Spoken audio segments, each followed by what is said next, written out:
Aujourd'hui, Tisha B'Av. Un jour triste dans le calendrier s'il en est. Le jour de jeûne qui ressemble en tout point au jeûne de Yom Kippour, mais qui n'est pas du tout situé sur le même plan, puisque Kippour est un jeûne qu'on pourrait exprimer ainsi, un jeûne de joie, dans le sens où celui qui jeûne sait que lorsque sa journée sera remplie de prières et de retours à Dieu, de teshuva sincère, alors à la fin de la journée, il sera pardonné et il va se sentir un autre homme, prêt à recommencer à partir du soir même de Kippour. Alors que Tisha B'Av, qui lui ressemble au niveau des interdits, est un jour triste, qui conclut une période triste, mais qui marque un événement des plus tristes et qui est répété depuis tant et tant et tant de générations. Une date qui a marqué l'histoire du peuple juif bien après la destruction des temples, et qui continue d'être une date des plus tristes. Et je voudrais, peut-être parce que c'est la période dans laquelle nous sommes en ce moment, et nos ennemis, la guerre, les tensions, je voudrais commencer par quelques enseignements de la paracha de Balak que nous avons lu il y a quelques semaines, mais qui sont tellement, tellement actuels qu'on n'a pas le droit de ne pas y penser un jour comme aujourd'hui. Voilà un roi extrêmement puissant qui est tellement impressionné par les résultats de la guerre qu'est capable de mener Israël contre ses ennemis, ceux qui lui veulent du mal, ceux qui ne veulent pas s'entendre avec elle, qu'il prend peur. Il prend peur et il cherche absolument à réunir autour de lui les personnes les plus compétentes qui vont pouvoir annihiler la force de ce peuple-là, ce peuple d'Israël sorti d'Égypte, et qui sont tellement dangereux, qui risquent de nous chasser de notre pays. Alors il va prendre conseil et il va se rendre compte que il faut trouver des arguments pour convaincre ceux qui, a priori, ne se sentent pas comme lui en danger. Il va leur trouver des arguments. Alors il dit, vous comprenez, ils sont super dangereux, si jamais on les laisse faire demain, on ne sait pas où est-ce qu'on va se retrouver nous-mêmes. On va se retrouver en dehors de notre propre pays. Ça nous rappelle exactement l'argument antisémite de Pharaon, le premier, au début du Sefer Shemot, qui disait ce peuple est beaucoup trop puissant, un jour il va leur prendre je ne sais quelle folie et ils vont nous mettre tous dehors, comme si le peuple juif avait une idée comme celle-là, à l'époque où il n'avait qu'un seul souci, c'était justement de se fondre dans la masse, d'être comme tout le monde, monsieur tout le monde. Et Pharaon prend justement ce moment-là, cet argument, tellement déplacé pour nous, mais tellement fort pour l'ennemi, quand on sait profiter de sa crainte, de sa peur. Il dit, mais si on ne fait rien, on va être en danger. Et ainsi commence l'esclavage du peuple juif. La première Shoah du peuple juif. Elle n'a pas duré 5 ans, elle a duré 80 ans. Les maîtres s'étonnent tous de la peur, de la phobie de Balak, qui va faire venir Bilham, le prophète des nations. Pourquoi il s'inquiète? Il s'inquiète alors qu'il sait très bien que ce peuple-là a reçu comme injonction du Créateur de ne pas faire la guerre, ni au peuple de Ammon, ni au peuple de Moab. Ces peuples-là, il n'est pas question de les toucher, de leur faire la guerre. Alors pourquoi il veut provoquer ce remue-ménage s'il sait très bien tout cela? Regardez où on en est, regardez à quel point tout cela est actuel. Le texte dit Vayakotz Moav mi pene bene Israël. Au début, c'est Israël, après, c'est les béné Israël. Israël, après, les fils d'Israël. Et les commentateurs disent les fils d'Israël, c'est une façon de dire ces gens-là, ils sont différents de nous. Ils sont les fils d'Israël, de Yaakov. Ils n'ont pas la même religion que nous. Et voilà que commence ici ce thème tellement douloureux et qui n'a pas fini de faire malheureusement des catastrophes dans le monde, c'est la guerre de religion. Bien sûr qu'il n'est pas question d'imaginer que ces gens-là nous veuillent du mal physiquement, puisque je sais bien qu'ils n'ont pas le droit de le faire. Mais ils n'ont pas la même religion que nous. Ces gens-là sont dangereux. Il n'y a pas de plus grande violence, plus grande haine que celle provoquée par les religions. Et le texte ne manque pas de détails, mais je ne veux pas maintenant trop m'attarder sur lui. Simplement, Balak et Bilham vont s'entendre tous les deux, chacun dans leur fonction, pour faire du mal à Israël. Puisqu'ils n'ont pas la même religion que nous, on va s'occuper d'eux. Toi, tu vas les maudire, dit Balak à Bilham, et moi ensuite je leur ferai la guerre quand ils auront perdu de leur force spirituelle. Cette force spirituelle, nous en parlerons certainement à la fin de notre exposé. Quand ils auront perdu cette force-là, moi je vais les attaquer par le glaive. Et là, une autre question éminemment actuelle se pose et intéressante. Ces peuples-là, tous ces peuples qui se sont associés à Balak, qui ont voulu eux aussi participer à l'extermination de ce peuple, sont des peuples qui, de façon générale, comme nous dit la Gemara, n'ont jamais réussi à s'entendre. Ils se sont eux-mêmes, tout au long de l'histoire biblique, ils se sont fait la guerre. Les Moréens avec le Moabite, avec le peuple de Hamon, ils n'ont jamais réussi à s'entendre. Et là, on se rappelle de cet enseignement de la Gemara qui nous dit le chat et le chien sont de véritables ennemis, ils sont incapables de s'entendre. Mais s'il faut poursuivre une souris, on est d'accord de se mettre ensemble. En d'autres termes, tous ces peuples-là se haïssent cordialement. Mais s'il s'agit de faire du mal à Israël, alors là, on est tous là. C'est exactement ce qui se passe. Je n'ai pas besoin de vous présenter la carte géopolitique mondiale pour vous dire à quel point cela est vrai encore aujourd'hui. Maïmonide, au XIIe siècle, est interpellé par la communauté juive, les juifs du Yémen. Les juifs du Yémen qui sont opprimés, asservis par les musulmans de l'époque. Et ils ne savent plus quoi faire. Beaucoup décident de s'assimiler, beaucoup décident de se convertir, beaucoup décident de se donner la mort. Ils écrivent au maître Maïmonide, Moshe ben Maïmon, en lui demandant conseil, dis-nous quoi faire, donne-nous des forces pour continuer de nous battre.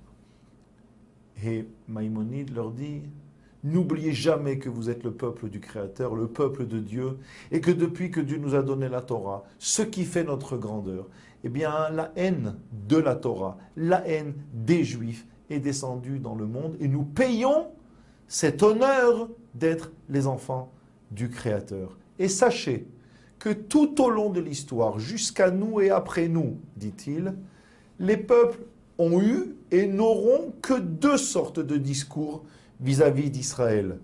Le premier, ce sont les armes. On nous a massacrés tout au long de notre histoire. C'est la vérité. Avant Maïmonide, bien sûr, après Maïmonide, jusqu'à aujourd'hui, on massacre, on a essayé de massacrer, on a réussi à massacrer le peuple juif en Europe, dans le monde entier, jusqu'à aujourd'hui. Première façon, première attitude de l'ennemi vis-à-vis d'Israël. Maïmonide dit, dans ce combat-là, on n'a jamais été les plus forts. On n'est pas des combattants. on ne sait pas se battre. Mais quand ils ont touché notre corps, ils n'ont pas réussi à nous faire changer d'avis sur nos valeurs. On est mort pour ce qu'on était, fiers de l'être. On aurait préféré vivre, mais on n'a pas eu le choix. Le deuxième moyen des peuples, explique Maïmonide, ce sont les discussions. On ne fait pas la guerre. On a compris, vous êtes des gens sympathiques, on ne va pas vous faire la guerre, mais on aimerait bien discuter avec vous quand même. Vous avez l'air intelligent, vous avez l'air de savoir beaucoup de choses, on voudrait bien discuter avec vous quand même. Franchement, vous pensez que le Messie n'est pas venu? Encore? Venez, on va discuter. C'est un des sujets sur lesquels le peuple juif a été interpellé. Les maîtres du peuple juif en Espagne, particulièrement, ont été interpellés. Et là, dit Maïmonide, ils n'ont pas réussi non plus à nous faire du mal, mais ils ont quand même fait pas mal de dégâts. Ils n'ont pas réussi à nous assimiler, à nous faire disparaître, mais ils ont fait des dégâts.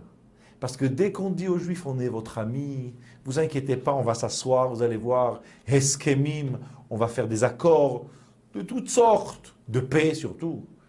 Alors là, les Juifs, ils fondent. Ah, s'il y a enfin des gens qui nous aiment et qui veulent faire la paix avec nous, avec plaisir. Et on oublie de faire attention, on oublie de se méfier. Bref. Et Maïmonide dit, aucune de ces deux méthodes ne réussira à prendre dans le peuple juif au bout du compte, même s'il y aura des dégâts par-ci, par-là, parce que Dieu nous l'a promis. Si Dieu ne nous avait pas promis, on ne sait pas où on en serait aujourd'hui.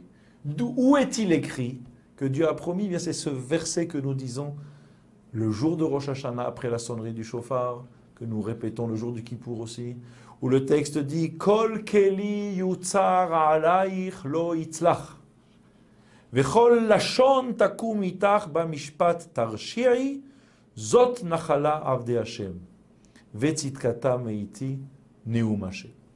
Le verset dit, je ne l'interprète juste que dans le sens que Maïmonide a voulu lui donner maintenant. Tout ustensile, toute arme qui a été construite contre toi, sous-entendu pour te frapper, ne réussira pas. Kol keli yutzar alaych lo itzlach, ne réussira pas. Vechol lashon takum itach, et tout langage, sous-entendu mielleux, gentil, qui se lèvera, qui se dressera avec toi en jugement, c'est-à-dire pour discuter qui a raison, qui a tort, Tarshi'i sera condamné, ne tiendra pas, ne réussira pas.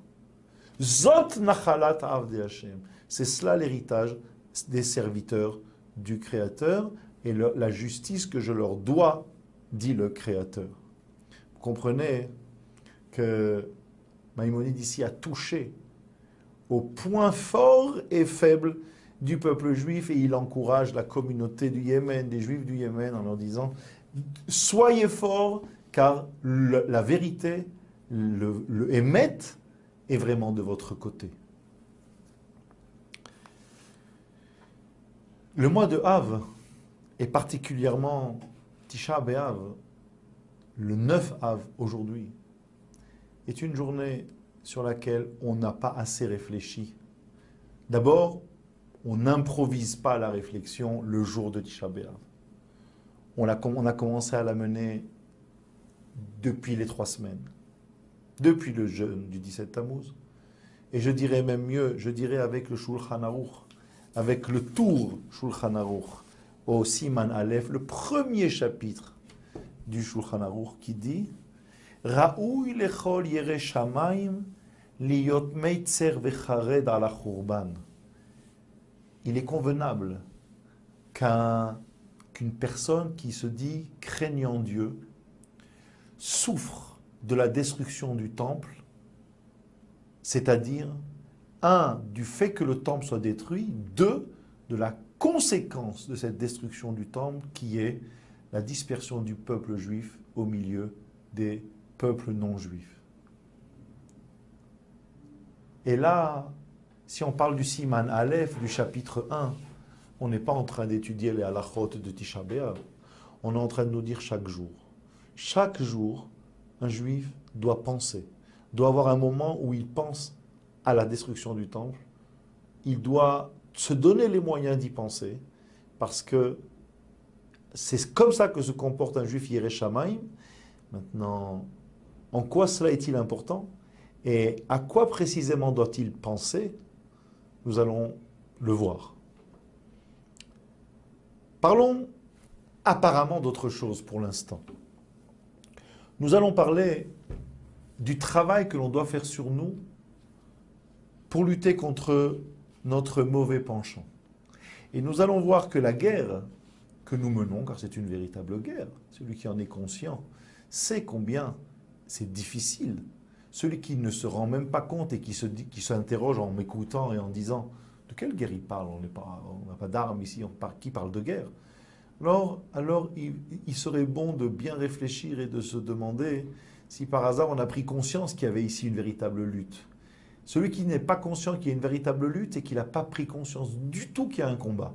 Il n'y a pas pire que de ne pas être conscient qu'on est dans un véritable combat. Parce que là, on est très vulnérable. La première étape de notre réflexion, tirée des écrits du Rav Dessler, ce grand maître décédé en 1954, qui a démarré son chemin, son enseignement en Angleterre et qui a terminé en Israël. Ce grand maître nous parle d'abord d'un sujet qui apparemment n'a rien à voir. Et il nous dit, voilà, la Mishnah dans Pirkei Avot, au 6e chapitre, nous dit, voilà comment on se met sur le chemin de la Torah. Kari darka shel Torah. Le chemin de la Torah. Tu mangeras le pain dans le sel. De l'eau, tu en boiras avec mesure. Sur la terre, sur le sol, tu dormiras. Et c'est une vie de difficulté que tu vivras. Et dans ces conditions-là, tu étudieras, tu t'investiras totalement dans l'étude de la Torah. Si tu fais ainsi, alors tu seras heureux dans ce monde-ci et dans le monde d'après. Voilà ce que dit la Mishnah. Et le Rav dit, essayez donc d'aller proposer à un juif qui cherche son chemin, qui vient vous demander un éclairage sur le judaïsme, il voudrait bien étudier un peu plus, comprendre un peu mieux, quoi faire. Dites-lui, voilà, une vie extrêmement éloignée de tout, du monde, comme on pourrait le dire aujourd'hui, manger du pain dans du sel, boire avec mesure, dormir par terre, et dans ces conditions-là, tu vas étudier la Torah. Si vous lui dites une chose pareille, j'imagine aisément sa réaction. Certainement pas une réaction d'encouragement. Certainement pas une réaction d'engouement. Ah, si c'est ça, je vais y aller. Certainement pas. Encore plus lorsque cette Mishnah me dit que ton bonheur, celui dont je te parle, n'est pas un bonheur pour le monde d'après. À la limite, tu me dirais, tu verras après. Mais que la Mishnah me dise que le bonheur, je l'aurai ici aussi.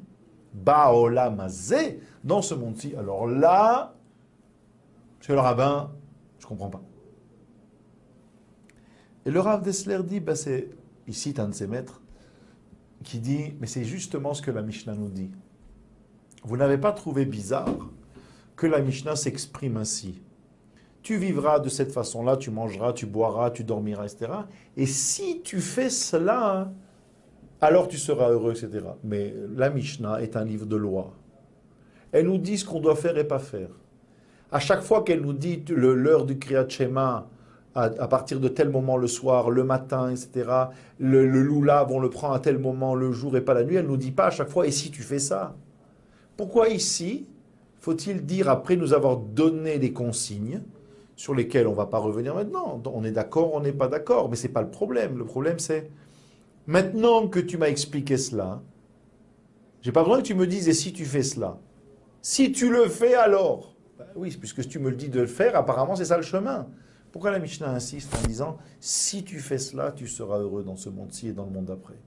Et le maître de Rav Dessler disait, c'est pour cela que la Mishnah en parle ainsi. C'est pour dire que tant que tu n'auras pas fait cela, tu ne pourras pas comprendre ce qu'on est en train de te dire. Tu mangeras comme peu et tu boiras peu et tu dormiras par terre, etc. Et tu vas t'investir dans la Torah. Mais tout cela n'a aucun sens, ne représente aucun élément qui va t'encourager tant que tu ne l'auras pas fait. Essaye.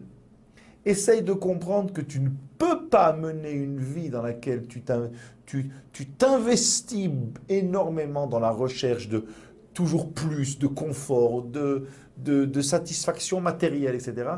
Et en même temps vouloir faire rentrer la Torah. On peut se contenter de peu dans la Torah, à ce moment-là dire ouais, j'étudie de temps en temps et je travaille. On ne parle pas de cela. On ne parle pas de cela. On parle de quelqu'un qui veut véritablement se pénétrer de la Torah chaque jour. Si on a la tête énormément préoccupée par toutes sortes de choses, on ne pourra pas. On ne pourra pas faire rentrer la Torah. C'est comme si on voulait faire rentrer le feu et l'eau en même temps dans le même récipient. On ne peut pas. Il faut choisir. Il faut choisir, c'est douloureux de dire cela. Si on ne choisit pas, alors on va avoir une espèce de carapace comme cela, de vernis de judaïsme. Mais faire rentrer la Torah, il y a des conditions. Et à quoi elles nous servent, ces conditions un peu difficiles qui nous permettent de faire rentrer la Torah au mieux? Bien, elles nous permettent d'intégrer véritablement ces valeurs et de se connecter, de se coller à Akadosh Baruch Hu de la façon la plus intime, la plus forte. Et pourquoi c'est important? Parce que c'est ainsi qu'on apprend à résister contre l'Yetzer Hara. Celui qui est attaché à Dieu, pas simplement parce qu'il est un juif avec une kippa sur la tête, il étudie la Torah, il fait les mitzvot, mais il est intimement lié avec Akadosh Baruch Hu dans sa vie, le Yetzer Hara n'a pas beaucoup d'emprise sur lui, qu'il fasse. Il va lui dire, on ne va pas étudier aujourd'hui. Comment il va faire? Il ne peut pas l'attacher. Il ne peut pas le faire chuter de façon vraiment sans utiliser une stratégie. Personne n'est au-dessus de la mêlée. Mais quand même, pour faire tomber cette personne-là, il va falloir une très très grande stratégie d'un très très haut niveau. Entre-temps, cette personne-là, elle est protégée. Protégée pourquoi? Parce qu'elle a fait un travail dans lequel il a fait rentrer le Créateur à l'intérieur de lui. Il lui a donné la place qu'il devait prendre. Il n'y a pas de place pour autre chose. Il n'y aura pas de place pour le Yetzer Hara, pour les tentations de ce monde. Et le Rav Dessler nous explique tout cela pour nous faire comprendre que contre le Yetzer Hara qui veut nous faire chuter, eh bien finalement, l'argument en général, c'est un argument où on le repousse.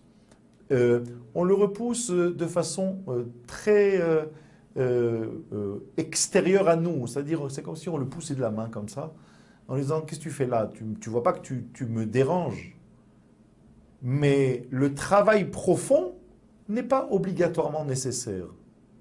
Là, il est en train de nous préparer gentiment à sa deuxième réflexion qui va nous amener à Tisha B'Av. Mais pour l'instant, il nous dit, il n'y a pas besoin.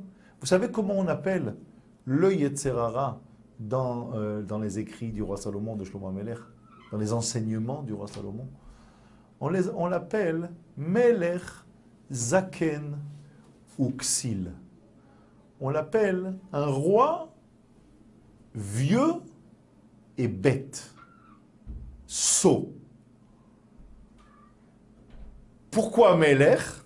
Pourquoi le roi? Parce qu'il domine le genre humain. Pourquoi Zaken? Parce qu'il a une grande expérience de l'histoire humaine et de comment faire tomber l'homme. Très bien. Melech Zaken, j'ai compris. Mais pourquoi faut-il dire qu'il est exil, qu'il est bête? Il est sot. Et le Rav nous dit parce que prends le chemin qu'il te donne. Imagine ce qu'il te dit, c'est-à-dire la voix que tu entends à l'intérieur de toi qui te pousse vers cela. Prends cela et renverse cela contre lui. et tu peux le repousser facilement. C'est-à-dire, il dit, imagine que au moment où tu es en train d'étudier la Torah, ce Yetzer Hara, il vient et il te présente comme une urgence que tu ne peux absolument pas laisser maintenant de côté, d'aller faire telle chose. Mais c'est urgent, urgent, urgentissime. Toi, tu es en train d'étudier la Torah, tu es en train de faire une grande mitzvah. Ça arrive souvent, ça. Chez ceux qui veulent étudier, croyez-moi, c'est le téléphone, c'est tape à la porte, tout ce que vous voulez. Alors, le Yetzer Hara, il me présente cela comme une urgence. Quoi faire? Deux façons de faire. La première façon de faire, c'est de lui dire, ah, qu'est-ce que tu me déranges maintenant? Tu crois que je n'ai pas vu que tu me déranges? En général, cet argument, il n'y a pas beaucoup de chances d'aboutir. Le deuxième argument, celui dont nous parlons quand on fait référence au roi qui est sot, c'est de dire, tu as raison, c'est urgent. Mais tu sais quoi, ce que je fais là maintenant aussi, c'est urgent. Donc je termine et ensuite je m'occupe de cela, du deuxième élément dont tu me parles. Souvent, dit Rav Dessler, cette petite voix qu'on a à l'intérieur et qui nous faisait comprendre que c'était urgent, elle disparaît à ce moment-là. Tu as pris l'argument, ah c'est urgent, ouais, ok, c'est urgent. Mais tu sais quoi, maintenant je termine quelque chose et après j'y vais. Et là, tout d'un coup, la voix a disparu. Le Midrash nous montre cela.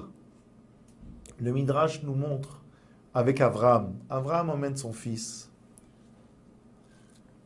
pour la Hakeda, la fameuse, le ligotage d'Yitzhak. Et un des Midrashim peu connus nous raconte que le Satan, donc encore une fois, le Yetzer Hara, s'habille dans le corps d'un vieillard et lui dit, où tu vas comme ça, Abraham? Et Abraham lui dit, je vais prier. Alors ce vieillard lui dit, dis-moi, tu vas prier avec une torche, avec du bois, avec un grand couteau, que ça a besoin de tout ça, toi, pour aller prier?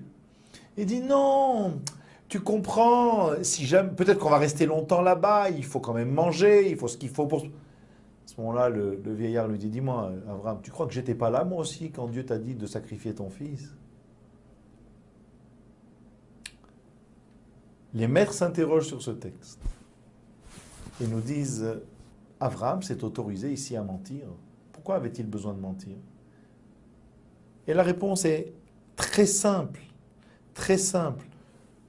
À chaque fois que c'est possible de repousser le Yetzer Hara, quel que soit l'argument que tu vas trouver, fais-le. C'est comme si on disait, à la guerre comme à la guerre. Il n'y a pas d'autre argument. Repousse-le, c'est très très extérieur comme ça, c'est très superficiel. Repousse-le avec les arguments qui te viennent. Ah oui, mais c'est mentir. Celui qui ment en face de toi, est-ce que toi tu as le droit de mentir aussi? La réponse est quand tu as identifié que c'est le Yetzer Hara, tout ça c'est à l'intérieur de lui que ça se passe.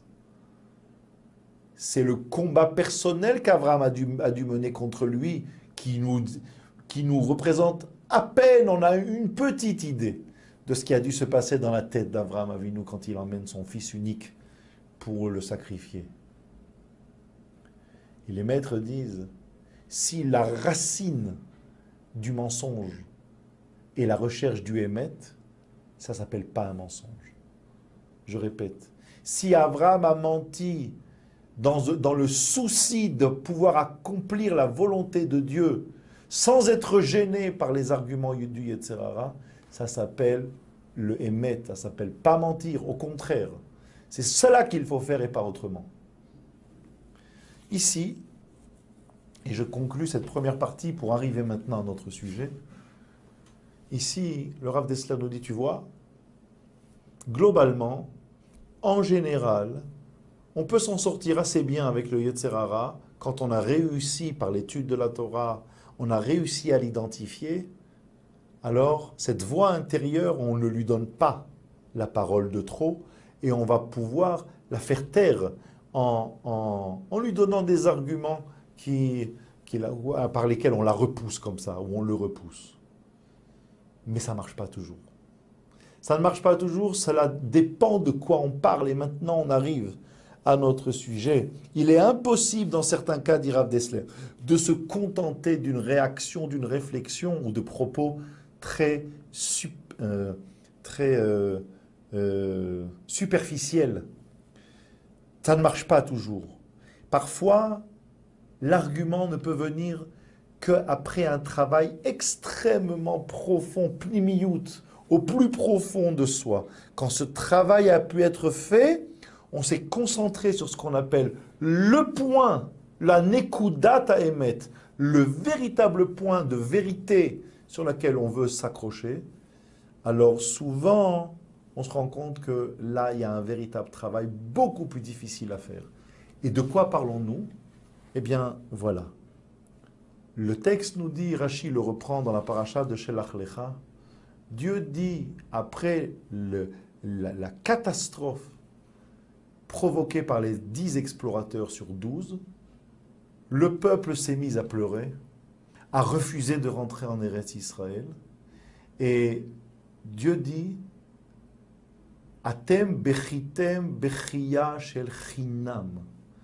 Vous avez pleuré pour rien. Alors maintenant, vous allez véritablement pleurer pour toutes vos générations. Et là, la grande question est comment comprendre cela, mais surtout, comment corriger cela. Quoi faire pour obtenir le tikkun, la réparation de cela? En d'autres termes, chasser ici le Yetzer Hara, mais pas avec les arguments qu'on a vus tout à l'heure, comme disait Rav Dessler. C'était entre guillemets facile. Mais là, quand on parle de pleurer, que le peuple d'Israël pleure, alors on ne peut pas simplement dire non, non, on ne pleure plus, on ne pleure plus. Pour faire le tikkun, il va falloir pleurer, mais d'un autre pleur. Et ce travail-là n'est pas qu'un travail extérieur, je dirais même, il est très peu un travail extérieur, un travail superficiel, il est un travail profond sur soi. Et c'est seulement à ce prix-là qu'on peut arriver à mériter, Bezrat Hashem, la Géoula, la construction du troisième temple. Alors reprenons la réflexion du Rav Dessler. Le Rav Dessler dit, qu'est-ce que c'est que pleurer? Pleurer, finalement, c'est exprimer une douleur intérieure. Elle ne peut plus être contenue à l'intérieur, elle sort. Elle s'exprime. Et qu'est-ce que c'est que Bechiya Shel Chinam, Chinam qui veut dire rien, gratuitement? Eh bien, il dit que pleurer pour rien, c'est en vérité, c'est ce qui vient d'un manque de confiance en Dieu. Manque de confiance en Dieu, et là vous allez voir comment ce manque de confiance en Dieu s'est exprimé dans le peuple. Le peuple arrive à la frontière d'Eretz Israël. N'oubliez pas que seulement 1/5 est sorti d'Égypte. Bon, selon certains, pas 1/5, mais 2% d'Israël, du peuple juif est sorti, ou 1/5 ou 1/50, selon d'autres. Mais ceux qui sont sortis savaient qu'ils allaient recevoir la Torah et que cette Torah n'avait qu'une vocation. C'était d'être étudiée, vécue pleinement sur la terre vers laquelle Dieu allait nous amener. Donc les choses étaient claires. Le programme était défini, pas de surprise. Vous sortez pour recevoir la Torah. 2, cette Torah, on l'emmène tous ensemble en Eretz Israël. Ils arrivent après 1 an et demi, 2 ans. Ils arrivent au Gvoul, à la limite, à la frontière pour rentrer en Eretz Israël. Je ne vous rappelle pas tous les miracles que le peuple a vécu. Et voilà que les explorateurs demandent, des chefs de tribu demandent à aller explorer, prendre des renseignements, savoir où ils allaient, comme s'il fallait remettre en question ce que Dieu avait demandé. Et quand ils reviennent, on connaît tous le rapport qu'ils vont faire. Et là, écoutez ce que va dire le peuple après avoir entendu. Le peuple va dire, mais pourquoi donc Dieu nous a-t-il amenés dans cette terre-là pour tomber par le glaive de nos ennemis qui s'y trouvent? Bien sûr, Bessinat Hashem otanu. Bien sûr, parce que Dieu a de la haine contre nous. C'est pour cela, il nous a fait sortir d'Égypte, mais en vérité, c'était pour nous livrer dans les mains, par les armes de l'Hémoréen, pour nous faire disparaître. Et un des grands commentaires de l'époque de l'expulsion des Juifs d'Espagne, le Rabbeinu Ovadia Sforno, dit qu'est-ce que c'est que ce Bessinat Hashem? Pourquoi le peuple parle de la haine? Dieu a de la haine contre son peuple. Oui, parce que avant de devenir les enfants du Créateur, on était idolâtres. Et Dieu nous en veut jusqu'à aujourd'hui, il nous en veut. Et même s'il a la possibilité de lui-même combattre l'Amoréen et tous ces peuples-là, bien sûr, mais il ne veut pas. Il veut se venger contre nous et il veut nous livrer dans leurs mains. Ici, on peut comprendre de deux façons. Mais d'après le résultat, on voit très bien qu'il n'y en a qu'une qui est vraie. On peut dire, ce peuple-là fait une teshuva incroyable. Ils reconnaissent leurs fautes. Ils ont bien compris là où était leur faiblesse. Ils font teshuva, ils demandent, ils savent pourquoi ils sont éprouvés. Magnifique. Magnifique. Mais ça n'est pas cela. Ça n'est pas l'expression de la crainte de Dieu, de la teshuva qui est là. En réalité, c'est véritablement la crainte, c'est véritablement le manque de confiance en Dieu qui s'exprime. La preuve, c'est qu'ils vont dire tout de suite après que ce peuple-là, Chazak hu mimenu, il est plus fort que nous. Traduction habituelle. La véritable traduction tient compte du fait qu'il y a un point, il y a un dagage dans le nous, qui signifie non pas nous, mais lui. Il est plus fort que lui. Qui c'est lui? C'est Dieu. Comme s'il voulait dire cette fois-ci, celui qui nous empêche de rentrer, il est plus fort que Dieu. Là, c'est trop. Là, on a été trop loin. Ce peuple-là n'est pas en train d'exprimer sa teshuva. Il est en train d'exprimer au contraire son manque de confiance en Dieu. Il est tombé très bas. Ici, la confiance en Dieu n'est plus là. Il y a un véritable pgam, un véritable problème au fond de ce peuple juif.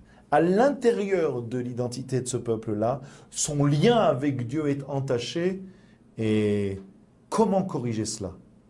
Le Rav Dessler dit, on ne peut corriger ce défaut-là de compréhension de l'histoire juive, on ne peut le corriger que en faisant que ce peuple-là ait beaucoup de raisons de pleurer encore, mais pas pour les mêmes. Qu'il ait encore pleuré par manque de confiance en Dieu, vient d'un manque de prise de conscience de tout ce que Dieu fait pour nous. Le seul moyen de corriger cela, c'est de pleurer, mais cette fois-ci, pour d'autres raisons. Ces pleurs-là vont apporter la réparation, justement, de ce dont ce peuple a tellement besoin. Avançons.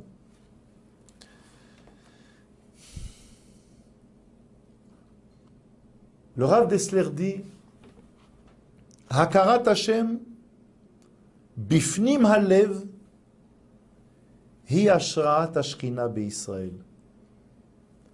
Reconnaître que Dieu est présent au plus profond de notre cœur, c'est en réalité permettre à la présence divine de résider à l'intérieur de nous. Quand le texte dit dans la paracha de Teruma, Veshachanti betocham, je résiderai en leur sein, et les maîtres disent, il n'y a pas marqué je résiderai dans le sanctuaire, mais à l'intérieur de chacun de mes enfants, on est en train de dire ici que même dans les moments où le juif s'est le plus éloigné, dans les moments où il oublie presque tout de ce qu'il est, il a à l'intérieur de lui une nitzot, une étincelle de Kedusha, une étincelle profondément à l'intérieur de lui qui ne s'éteint jamais. Elle est bien cachée, mais elle est là. Elle est là parce que Dieu le lui a promis, encore une fois, pas toujours parce qu'il le mérite. Dieu lui a promis que c'est comme ça. Il ne la perdrait jamais, cette identité-là. Cette étincelle qui l'attache à Dieu, qui le connecte à Dieu, elle ne disparaîtra jamais comme Dieu nous l'a promis. L'omeastim velogealtim lechallotam, jusqu'à au maximum de la déchéance de ce peuple-là. Je n'en serai jamais, j'en arriverai jamais, dit Dieu, à le repousser, à le rejeter au point de le faire disparaître. De quoi s'agit-il? Il s'agit de ce point-là, de cette nekouda, de cette étincelle de Kedusha qui se trouve à l'intérieur de chacun d'entre nous et qui ne demande qu'une seule chose, c'est être ravivé. Seulement parfois, on s'est tellement enfoncé dans toutes sortes de comportements, d'erreurs, toum'a, comme on dit en hébreu, dans la souillure, que ce nitzot, cette étincelle, ne peut pas éclairer, ne peut pas faire briller la neshama, ne peut pas faire briller le visage de ce peuple juif, de ce juif. Et c'est pour cela qu'on dit, la Shrina est en exil. La Shrina est en exil, pas seulement en exil, la présence divine est en exil. La Shrina qui est à l'intérieur de moi est en exil. Plus que cela. Le Nefesh HaChaim, Rabbi Chaim Volojin dira, c'est parce que la présence divine qui se trouve à l'intérieur de toi est en exil, que la présence divine elle-même est en exil. C'est parce que le Beth Amikdash qui se trouve à l'intérieur de toi est brisé, est cassé, n'existe plus, tu l'as oublié, tu t'en es détourné. C'est pour cela que le vrai Beth Amikdash, dans le sens matériel, celui vers lequel on allait se présenter devant le Créateur, celui-là, il a été détruit, parce qu'à l'intérieur de toi, il était déjà détruit. Alors oui, il existe l'exil de la présence divine au niveau de l'individu. Et il existe l'exil de la présence divine au niveau du peuple juif, en effet. Et quand le peuple juif oublie ce que Dieu lui a donné, le cadeau qu'il lui a donné, mais il oublie aussi de travailler sur lui pour ne jamais oublier combien cette présence divine est importante pour lui, pour l'éclairer dans son chemin. Lorsqu'il l'oublie, alors, évidemment, il se trouve au niveau du peuple, que ce peuple-là est dans une situation de khurban, de destruction. On pourrait presque dire avec tristesse, comme dit il y a 350 ans, un des grands maîtres, le Yahavetz, Rabbi Yaakov Emden, il dit, il n'y a pas besoin de chercher loin pour expliquer pourquoi la galoute est tellement longue. Il n'y a pas besoin de chercher loin. Qui se préoccupe de demander la fin de la galoute?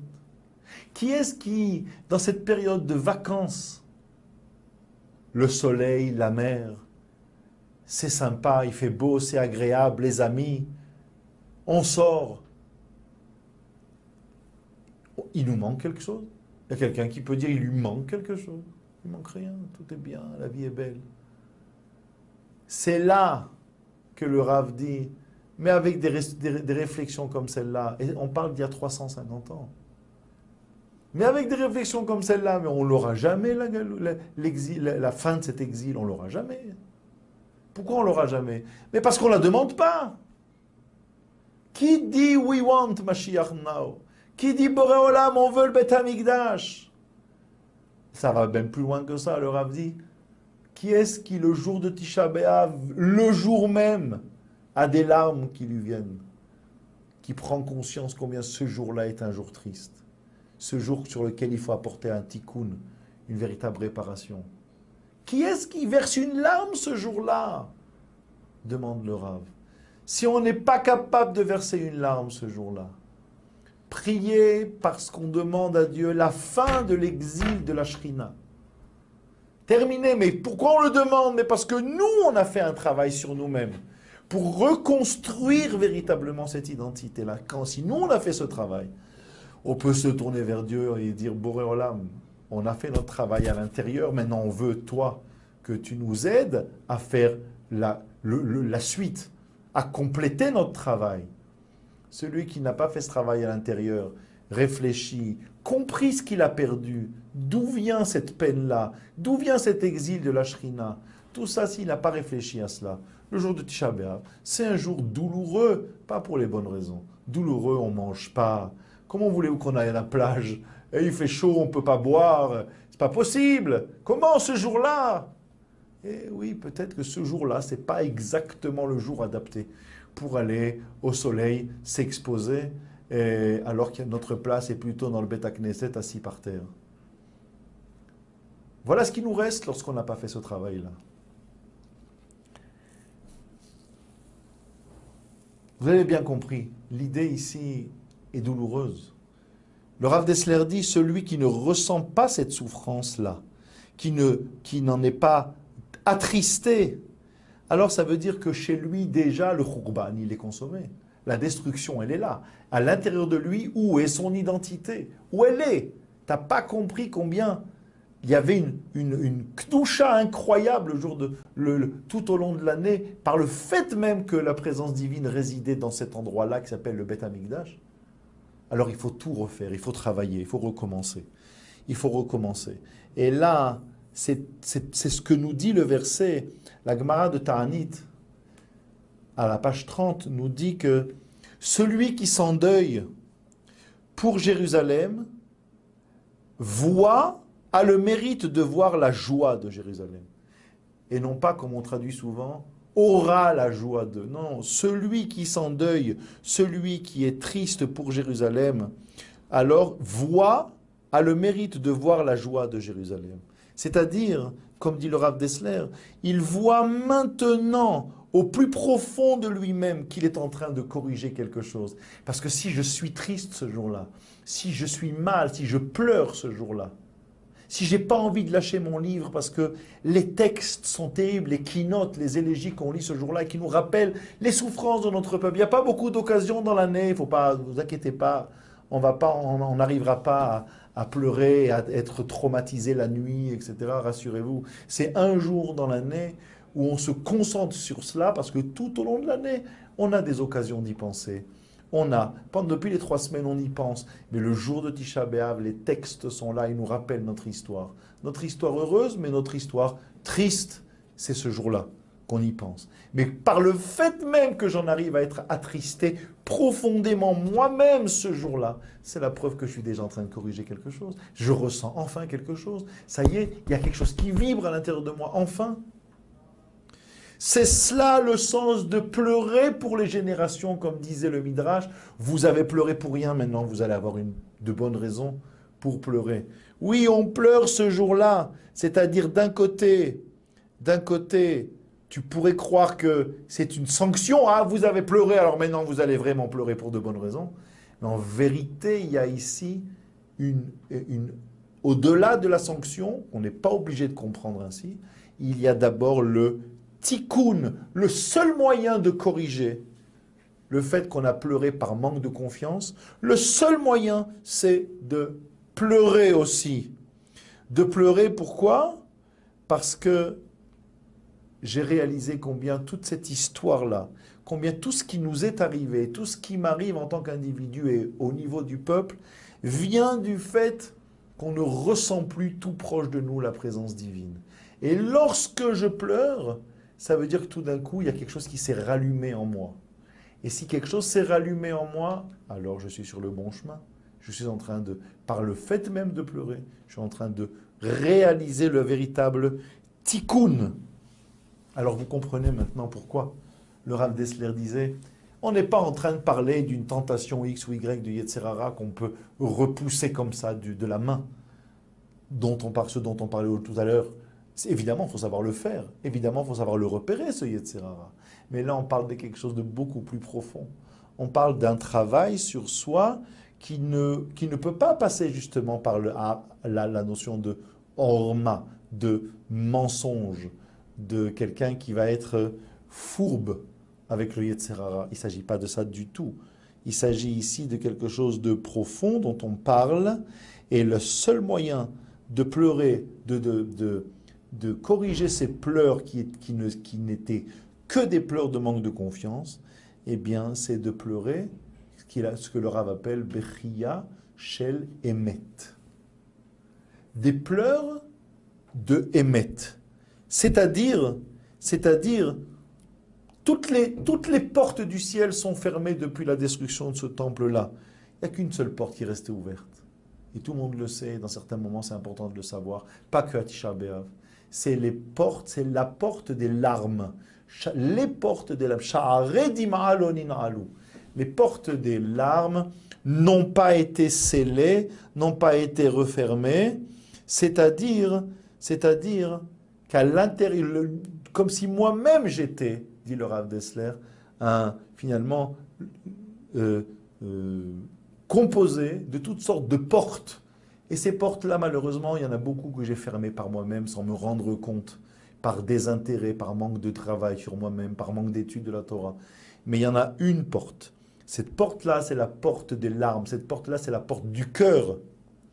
Et de la même façon, dit le Rav, que l'homme saura ouvrir son cœur et faire rentrer à l'intérieur de soi, de lui, ce émet-là, ce véritable émet de la nécessité de redonner la place à Dieu dans mon quotidien, et bien de cette façon-là, il aura le mérite de voir que les portes du ciel s'ouvrent devant lui. Et finalement, par les 5 inouïm, inouïm en hébreu veut dire les 5 privations que l'homme vit le jour de Tisha B'Av, eh bien, en réalité, il doit se réveiller. Il doit se réveiller et pleurer, mais cette fois-ci, d'un pleur sincère, d'un pleur qui vient du fond du cœur. Et c'est cela, dit le Rav Dessler, qui est la source de la véritable réparation à l'exil de la présence divine et qui va nous ouvrir les portes de la Géoula. Et c'est cela, dit le Rav, le véritable secret de ce jour-là, de Tisha B'Av. Vous savez, ce jour-là, eh bien, beaucoup de malheurs sont arrivés dans le peuple juif. Beaucoup de malheurs. Les 2 temples, mais pas seulement. Le Rav Dessler nous dit que l'expulsion des Juifs d'Angleterre, l'expulsion des Juifs d'Espagne, la Première Guerre mondiale et bien d'autres catastrophes dans le peuple juif ont démarré ce jour-là. Et un des spécialistes de l'histoire juive a dit que si seulement celui qui a fait tant souffrir le peuple juif savait qu'en fixant la date du 9 Av pour expulser les Juifs, pour commencer la guerre, etc., s'il savait combien cette date-là était une date forte dans l'histoire du peuple juif et que en les expulsant, il continuait de donner un sens à la émouna du peuple juif, combien il renforçait la émouna du peuple juif dans le fait que ici, ce n'est pas ce tyran-là ou celle-là qui lui fait du mal, mais c'est la main de Dieu qui est derrière tout ce qui est en train de se passer. S'il en avait conscience, jamais il n'aurait fait cela, il aurait regretté d'avoir fait ce mal-là au peuple juif. Donc vous comprenez ici que finalement, le véritable travail de Tisha B'Av, c'est de savoir exactement sur quoi on doit être malheureux ce jour-là. De quoi on doit être malheureux ce jour-là. Et vers quoi cette souffrance-là doit nous amener. Vous avez compris, mais moi, je vais m'arrêter encore un peu plus loin. Je vais avancer encore un tout petit peu. Parce que finalement, un des éléments qui doit nous amener à cette Géoula, un des éléments qui doit nous amener à cette Géoula, à cette rédemption, c'est ce que Bilam avait très bien compris. Je vous l'avais promis au début, je terminerai par là. Bilam avait compris. Qu'est-ce que Bilam avait compris? Bilam avait compris où était le secret, où était la force du peuple juif.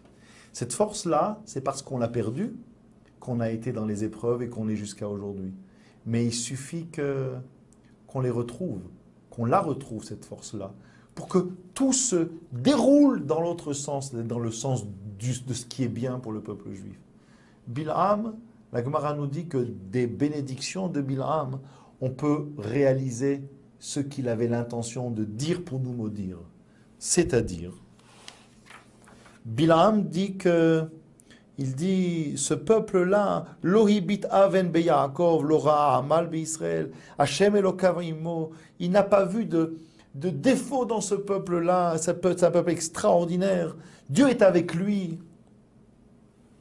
Qu'est-ce qu'il a voulu dire pour en arriver à dire cela?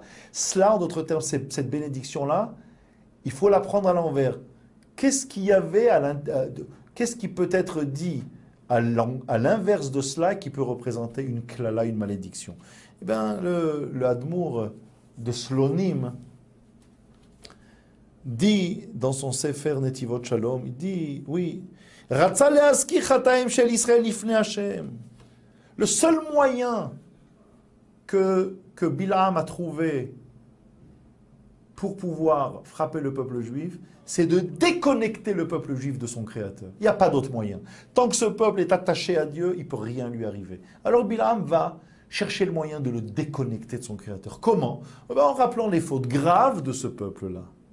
Il a voulu rappeler à Dieu les fautes terribles de ce peuple. Pourquoi? Ainsi, Dieu allait se détourner d'eux, allait se détacher d'eux.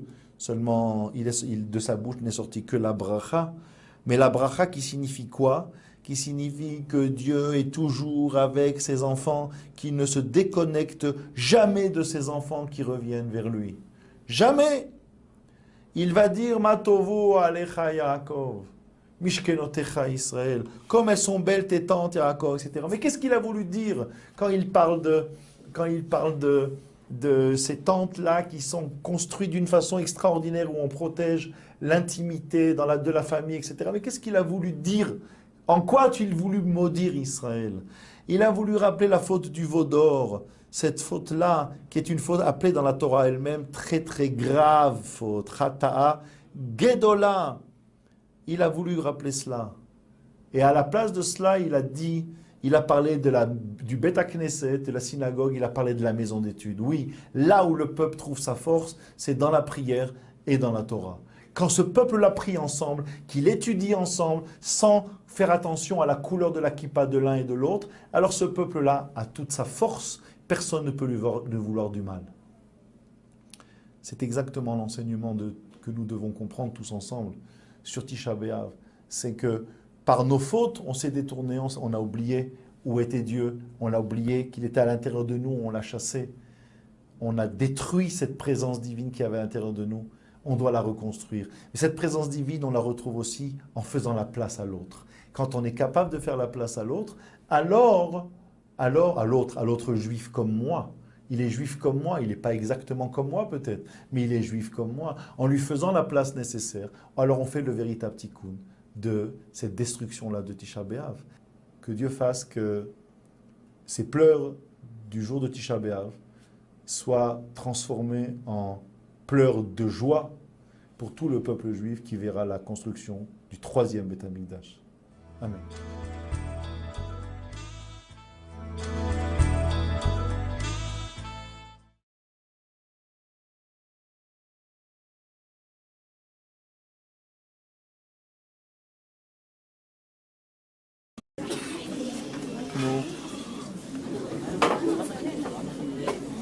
הם עכשיו עובדים, רגע זה הם עובדים.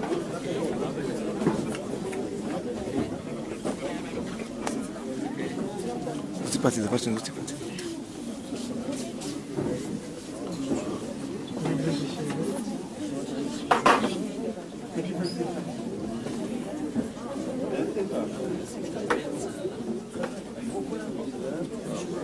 מישהו תוריד אותנו. מישהו זה כן נשמע את זה.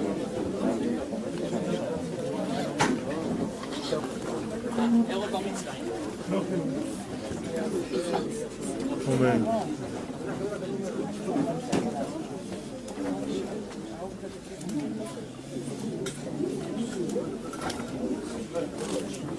Lass dir mal ran, Ricky.